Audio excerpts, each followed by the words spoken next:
attacks so far. Do you have a gun? I'm Sidney Prescott. Of course I have a gun. Something about this one just feels different.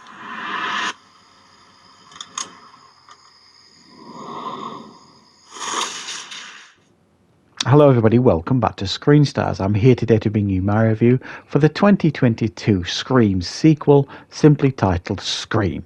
The film is directed by Matt Bettinelli-Olpin and Tyler Gillett, and it stars Neve Campbell, Courtney Cox, David Arquette, Melissa Barrera and Jenna Ortega. Now, this film is set 25 years after the events of the original Scream, and it's been, around 10 years since the last attacks in 2011. And this time round, the film focuses really on Melissa Barrera's character and Jenny Ortega's character, who are sisters, Sam and Tara. And they are both targeted by a new ghost-faced killer. They decide to get together with their friends. They track down David Arquette's Dewey. Gail Weathers gets involved, and then eventually Sidney Prescott, and they are all trying to discover who this Ghostface is and what the motivations are, so on and so forth. You've seen this all before. Right, what are my thoughts on Scream 2022? Well, I suppose in keeping with, Halloween 2018 and all this kind of stuff, this was simply titled Scream. I don't necessarily know why they do that with films, horror films. It doesn't make an awful lot of sense because you've got to kind of just put the year after it, but it is what it is. Now, I didn't see this when this came out last year because at that point I hadn't seen Scream 4, so I hadn't caught up with the franchise, if you like. When Scream 4 came out, I remember not being overly interested. I thought too much time had passed and I wasn't a massive fan of the Scream franchise anyway. I thought it was okay and quite entertaining, but I wasn't overly excited when Scream came back in 2011. But when this came out of the cinema, it got decent reviews and it did well at the box office, hence why we got Scream 6 this year, which I have reviewed as well.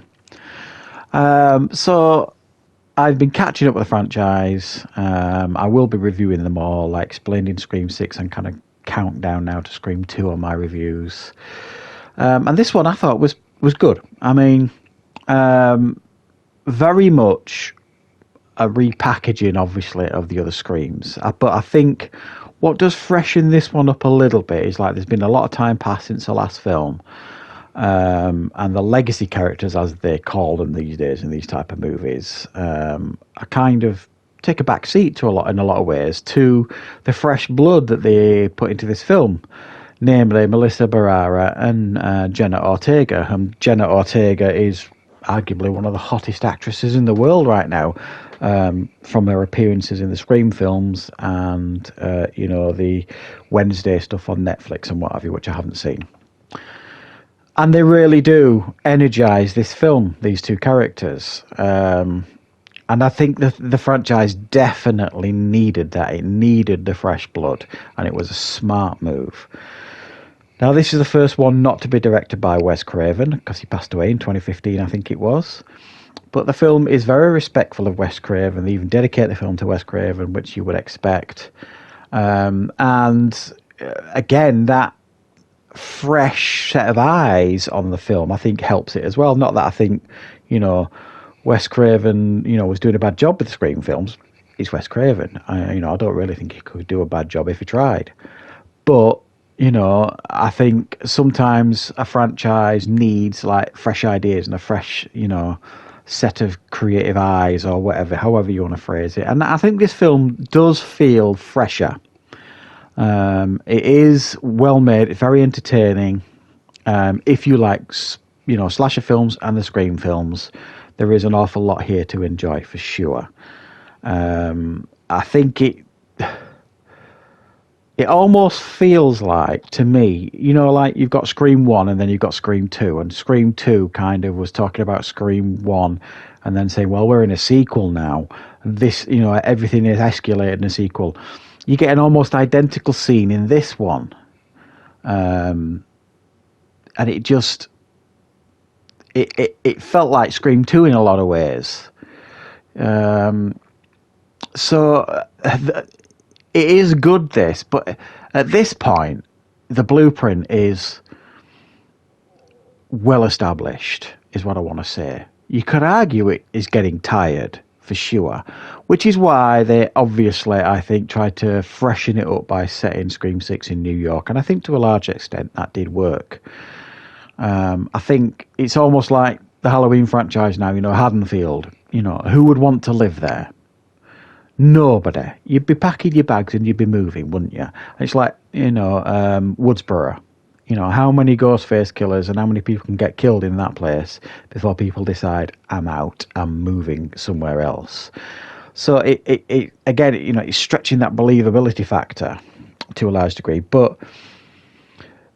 And I think that this film, also made another clever decision when it kind of introduced the more brutal kills than what we're used to. I mean, don't get me wrong, there's always been, creative kills in the Scream franchise.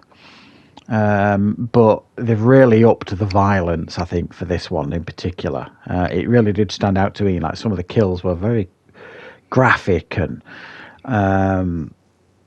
you kind of you see more than you did in the other Scream films. And it works. Again, it gives the film a bit of a fresh feel.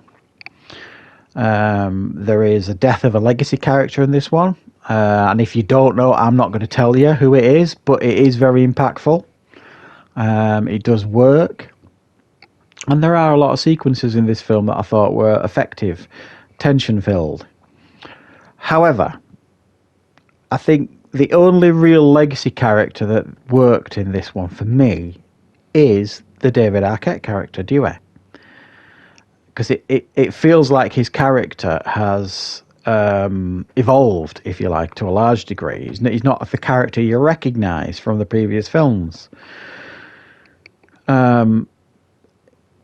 Courtney Cox's Gale Weathers just feels like Gale Weathers to a large degree, and some people might like that, but to me it just doesn't feel like her character has evolved at all. And I don't know, I'm not that interested in the Gale Weathers character. And at this point, Neve Campbell, it felt like her audition in this film was a little bit of an afterthought, because she's not in this film really as much as you think, I suppose, is what I want to say. She's obviously in it and she's got a big part in the film, but make no mistake, the stars of this film are Melissa Barrera and Jenna Ortega. They are the new faces of the Scream franchise, which, is probably why they weren't particularly interested in paying Neve Campbell what she was asking for Scream 6, because I think the makers of this franchise have now realised that we've got two new faces to carry this franchise forward, and they have. They really, really have, because you could have got away with no Neve Campbell in this one, really. Her and Gale Weathers, I don't think, offered a massive amount to this film. But I did appreciate what we got from David Arquette in this one and his character, Dewey. So I thought this one was a good addition to the Scream franchise. I thought it was a step up from Scream 4, even though I didn't really dislike Scream 4. I think, for me anyway, probably Scream 3 is the weakest of the franchise, but I'm sure there are fans out there that like that one too. So yeah, I did enjoy this one. You know what I mean? I can see why it did well at the box office. It stayed true to the formula, but it also tried to freshen things up, with different directors and freshening it up with a couple of new stars for the franchise. So thanks for watching, guys. I hope you enjoyed this review. I'll be back with more reviews and content on the channel very, very soon.